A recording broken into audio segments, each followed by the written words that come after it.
This is your Lead Left podcast for the week of March 18th. I'm Randy Schwimmer. Welcome back. Readers of the Lead Left will be familiar with our impatience for the sky is falling brand of financial industry reporting. Recent news articles have further tested us. There's plenty of room for well-researched pieces about real risks associated with leveraged lending and sponsor buyouts. Indeed, these can be valuable by highlighting managers whose practices aren't in line with the best performers in the business. However, recent stories contain such a dizzying blend of inaccuracies and wild speculation. We want to highlight issues demonstrating almost willful ignorance of the role private credit plays in today's asset management world, or the less excusable desire to just simply knock a fast-growing and popular sector. Systemic risk. It's the kind of thing people throw around when they can't identify specific concerns but want to grab headlines. Factually, direct lenders' long-term liabilities match asset tenors. Investors are sophisticated institutions with deep experience in a variety of credit strategies, both public and private. None of the leading managers are funded by customer deposits. Valuations.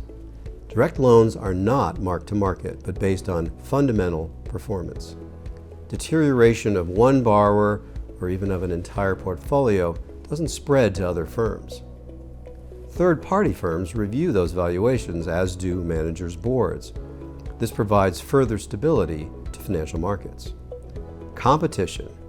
CLOs with cash are refinancing more expensive large-cap private deals. Loan spreads go up, then they go down. Some agencies treat this as a shocking disclosure. Outsized private returns have always been recognized as transitory. Instead of putting pressure on private returns, as one reported, this should be viewed as a natural consequence of public capital being absent from financing markets for the past 2 years. This is particularly true of middle market loans, a segment KBRA DLD estimates to be about 2/3 of direct lending volume. Mid-cap managers with a decades-long history generating private spreads over liquid loans are less susceptible to bank poaching.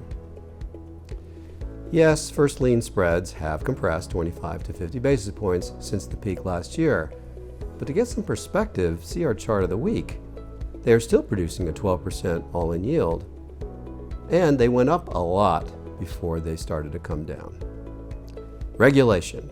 Private credit managers are all registered with the SEC, particularly those with BDCs, a large portion of the private market.